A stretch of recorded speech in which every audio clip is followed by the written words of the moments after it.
You're listening to episode number 73 of the Transform Your Life from the Inside Out podcast. In this episode, I talk about, the title is, Are You a Cosmic Being? And I talk about looking at your life from a much higher perspective of you. Stay tuned. Hi, I'm Jim Fortin, and you're about to start transforming your life from the inside out with this podcast. I'm widely considered the leader in subconscious transformation, and I've coached super achievers all around the world for over 25 years. Here, you're going to find no rah-rah motivation and no hype, because this podcast is a combination of brain science, transformational psychology, and ancient wisdom all rolled into one to take your life to levels you've never thought possible. If you're wanting a lot more in life, to feel better, to heal, to have peace of mind, to feel powerful and alive, and to bring more abundance and prosperity into your life, then this podcast is for you, because you're going to start learning how to master your mind and evolve your consciousness. And when you do that, anything you want then becomes possible for you. I'm glad you're here. Okay, so a much higher perspective of you. Let's start here. And by the way, my voice, I've been traveling back and forth. I have a home in Arizona and one in Dallas. I've traveled back and forth quite often, and it's very dry and very dry there and very humid here. And so it's taking a toll on my voice. Okay. You know, you probably have heard the phrase before, I would guess, if you're listening to my podcast, and I tend to attract people that are what I would say more progressive thinking, more open-minded, more air quotes spiritual than they are perhaps even into organized religion. But even that doesn't matter, because what I want to share with you here is a higher perspective of thinking. Now, you probably have heard the phrase before, whether you be religious or spiritual, you probably have heard the phrase that we are not human beings, but we are spiritual beings having a human experience. Now, I've heard that for many, many years, and what I don't like about that phrase is that many people arrogantly, and I would say spiritually arrogantly, they actually take spirituality and they might be talking in some way against religion, but they've not even recognized that they're making spirituality religion, and they're being arrogant about it. So what I'd like to do is go beyond that and to a much higher level than talking about any dogma. And what I tell people is that we are not first human beings, we're not spiritual beings, we are cosmic beings. Cosmic beings that we may qualify as spiritual, but also having a human experience. So obviously the topic is, are you a cosmic being? And I can only imagine what you might have been thinking when you read that headline, like, what is this guy talking about? So I know that I've mentioned this on other episodes before, and I want to say this. And I've talked about Einstein's law of the conservation of energy and the law of conservation of matter, but I want to share this with you, and there's no one that can argue with this. Well, you might argue, but I'm telling you just to fully consider this. You were somewhere before you got here. Now, many people believe of all religions and all thought, schools of thought, is that we are eternal souls. Well, if that's the case, and it is, because you cannot destroy energy because you're also energy, that's what I meant by Einstein's law of the conservation of energy and the law of the conservation of matter, you were definitely somewhere before you got here, before you incarnated on this planet.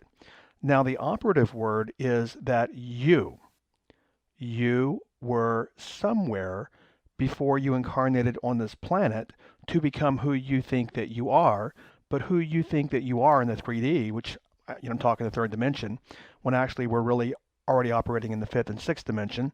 But anyway, that's a whole different podcast. But you as an eternal soul incarnated into a body, and many people think that body is exactly who they are. But again, back to the point of this whole podcast is, a point that I want to demonstrate here or share with you is that you were somewhere before you got here. What I tell people, a simple phrase is, is like you were in a cosmic waiting room waiting to be incarnated, or what we call, being born. So that's like a metaphorical 30,000 foot view of what we're going to talk about in this episode. And then I'm going to bring it down and bring it right down into your daily life so you can get some very practical and very tangible takeaways from this particular episode. Now, just a couple of minutes ago, I said that you, and I actually even accentuated the word you incarnated into your body. Well, what most of you, and this is because we learned this, which I'll talk about in just a minute, is that you think you are your body.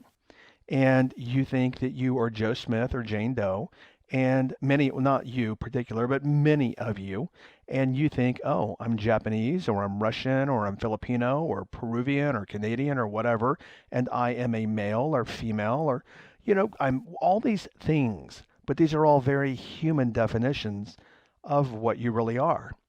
But most people, they think they are their body, and you're not your body. You are a cosmic being that has incarnated into a body, and you're simply like a rental car. You're renting, metaphorically speaking, that body while you're here. Now, I know that I've used this example before, but let me share the example again. Let's say that you go on vacation and you hop on an airplane and you go somewhere and you get to the airport and things have changed over the years. Let's say that you're not using an Uber or a Lyft or a family member's not picking you up. But let's say you go on vacation with the family or even yourself and you rent a car. Then what you do is you take your rental car and you drive around while you're on vacation. Let me put it this way. You drive around while you're visiting somewhere that is not your home. Consider that for a moment. You're driving around in the car while you're visiting somewhere which is not your home. Then what you do is you stay for the duration of your visit, you drive your car back to the airport, and you drop it off, you hop on your flight, and you fly home. So what I tell people is that your body, that this skin, this piece of carbon that you call you, is simply the rental car, and it must be turned back in when you're done with your journey. But see, what a lot of us do is we think, oh, we're the rental car. No, we're not the rental car. You are not you. You were simply, driving around in you while you are here. Let me share another perspective and another angle to look at this is, let's say for a moment, and you can call it whatever you want, divine intelligence, the infinite field, the quantum field, God, Yahweh, whatever you want to call it, but I call it the great grand mystery. You may want to call it the great grand creator. So let's say, for example, that the great grand creator, is visiting with formless, meaning you when you're formless, and says, who wants to go on a great adventure? And it's kind of like we're in a cosmic waiting room when we're all kids, and it's akin to somebody saying, who wants to go to Disneyland? And everybody's like, I do, I want to go, and we're all holding, our hands up and all excited about going somewhere. And then the great grand creator says, okay, you're going to get to go on a journey, but here's the thing. On this journey, you're going to actually incarnate, you're going to be born, and you're going to be born with a bag over your head. You're going to forget me, and you're going to forget who you are. And then what we do is we incarnate on the planet. And then a phrase that I've been taught over the years is we have been domesticated. Once we're born onto the planet, we are domesticated, just like animals have been domesticated. As a simple metaphor, we're domesticated to the planet. And basically what that means is when you're born onto this planet, which remember, we forget who we are. We forget the extraordinary, energy source that we are. We're born onto a planet of literally, and this needs no, it needs no defense. We're born onto a planet of a great deal of darkness and mediocrity and a lot of human emotions like greed and fear and all these things that are really not very positive emotions for us as, let's say, spiritual or cosmic beings. Anyway, we're born onto the planet, and then as little bitty babies, we're domesticated and we're taught about all the ways that human beings are to be. So in that process, what happens is we've forgotten how extraordinary we are. I'm tripping over my words. We have forgotten how extraordinary we are as cosmic beings we become domesticated, and we become literally like one hundredth of 1% of truly what we are by identifying as, oh, okay, I'm in this 3D bag of skin and I am a human being. Now, that being said, who are you really? And I don't mean at the perfunctory human level, I mean at a much deeper level. Who are you? And then another question is, what? What are you?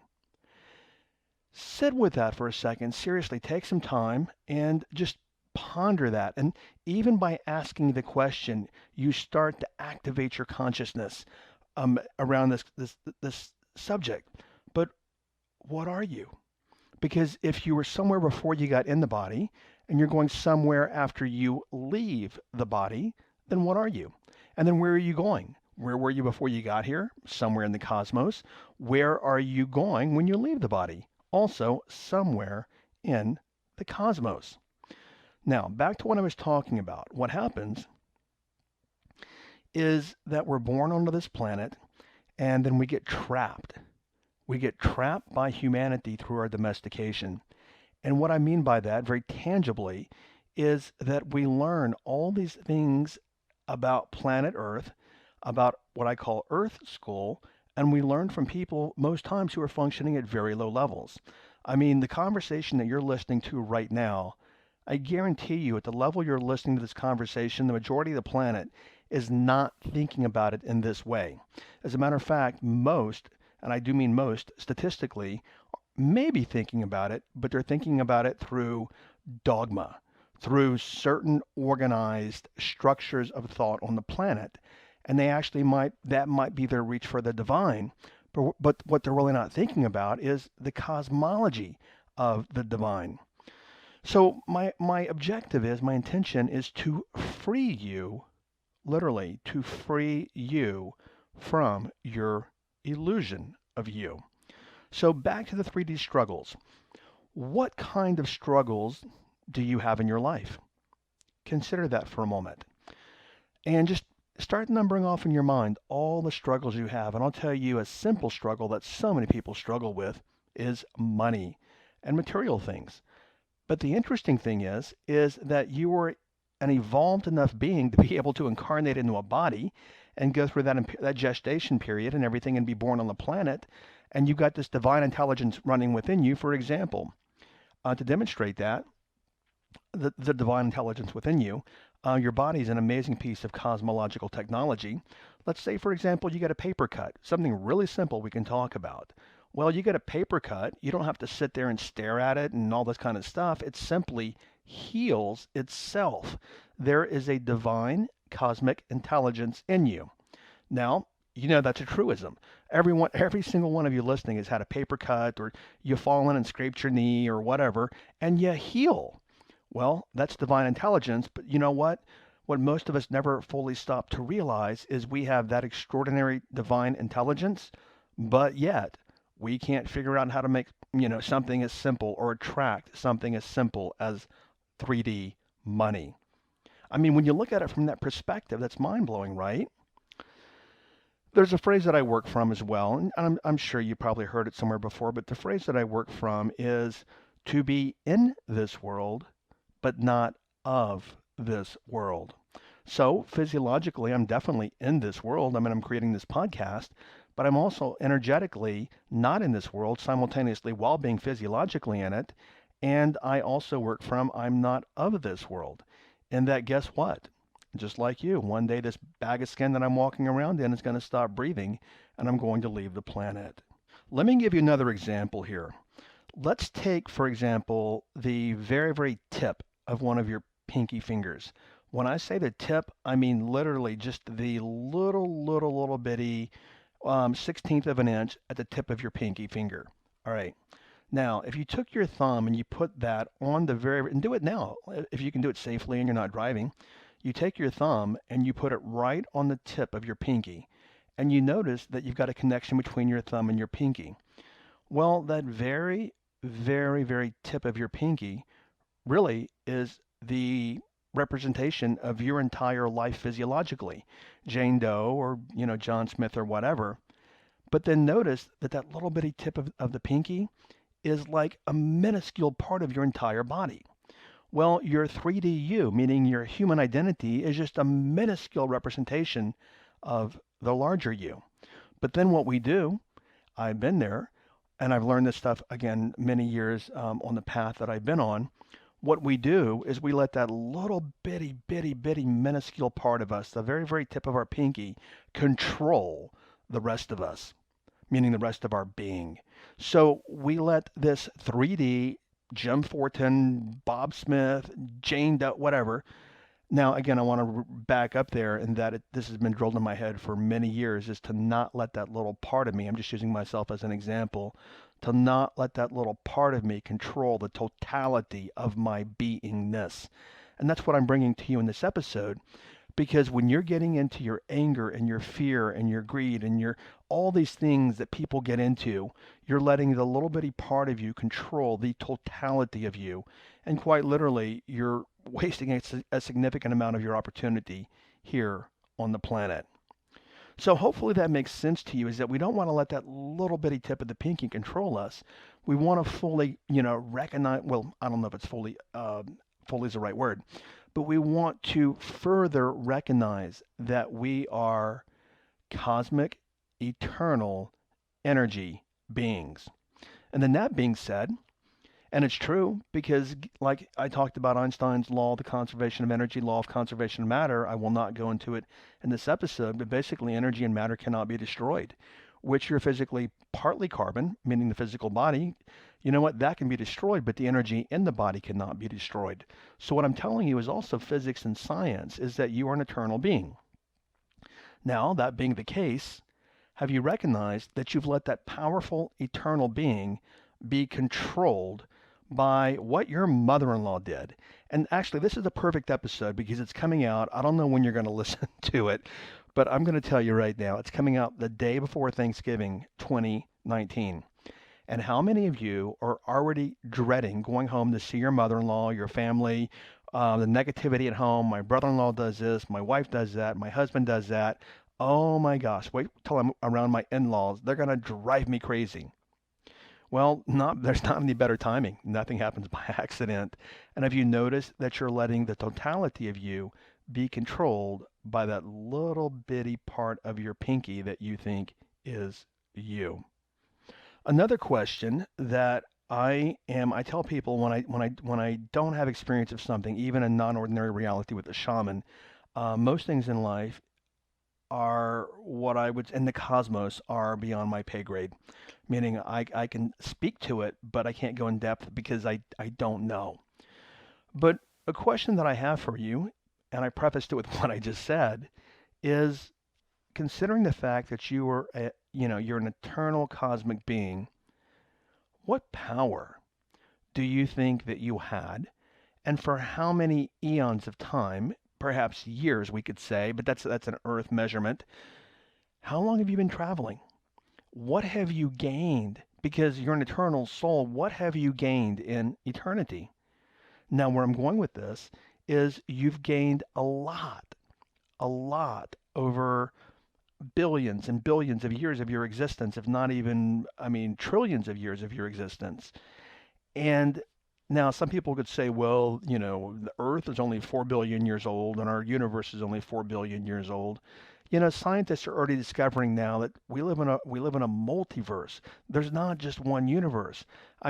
This whole big picture, so to speak, has been going on for trillions of years, if not even more than that. And I would say more than that because it's infinite and you can't qualify that. So where I want to come back to, considering that you've been traveling for trillions of years or more, what did you give up to incarnate into the body that you're in now to have the life that you have now? Consider that. And I'm not qualified to answer that, but I want to ask you that question. What did you give up from your travel, infinite travel, to hop in a body for anywhere from, I don't know, 70, 80, 90, 100 years, and then you come to a planet where you're domesticated on a planet of mediocrity that has a lot of darkness and a planet that basically is asleep. What I mean by that, the majority of humanity is asleep, and that needs no defense when you look around. As I've said before, we fight for territory like animals. I mean, it's ridiculousness that the world has spent over $100 trillion on warfare in the last 100 years. I mean, that's all such low level functioning. And we have the ability to be very extraordinary beings. But anyway, back to you. What did you give up? And to show you how easily you were domesticated, and that's just again a word that I use for indoctrinated in humanity, including me and the majority of you, guess what? You've gone your entire lifetime by whatever your name is, Sue or Mark or David or Kayoko or Juan or Lupita or, whatever it is in any language. You've gone your entire lifetime and you've responded to that name, yet you did not even pick your name. It was given to you. Now, I'm not going to go too much further here on this, but what I want to ask you, take your time, get honest with yourself, and look at how much of your life, and there's a whole different podcast on this, and I don't know if I want to do a podcast on this because it rattles the cage for a lot of people, and most people, many people, many, I don't know, a lot of people don't like their reality rattled. And what I mean by that is a significant portion of the population will not ask for the truth of for anything. What they ask for is what confirms their belief system. And most of us ask that. I mean, like a patriotic American will ask for what confirms their patriotic American belief system.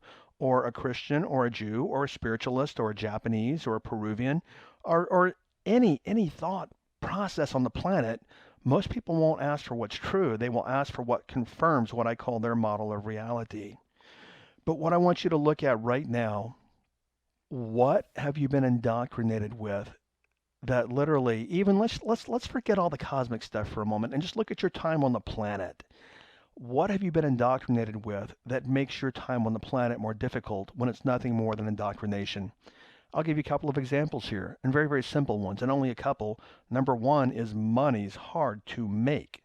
Well, I'm going to tell you I was indoctrinated with that, and I'm going to tell you absolutely that is not true because I attract it very easily. Many of you struggle with that. Secondly, I told you I give you, we talk practical stuff. What about healing? Many people believe that they're destined to be sick or they cannot heal themselves. That is not true. Just like the cut, you have divine intelligence running through you. You have the ability to heal yourself. Now, let me go a different direction again. Let's go the cosmic direction. And if we look at our life from a much, much, much higher perspective, and let's look at Earth for a moment. I live in the United States, and you can cross state lines, and you can, fly across the Atlantic and land in France, and that's a different nationality. Or you can fly to South Africa, or you can fly the opposite direction and go to Japan.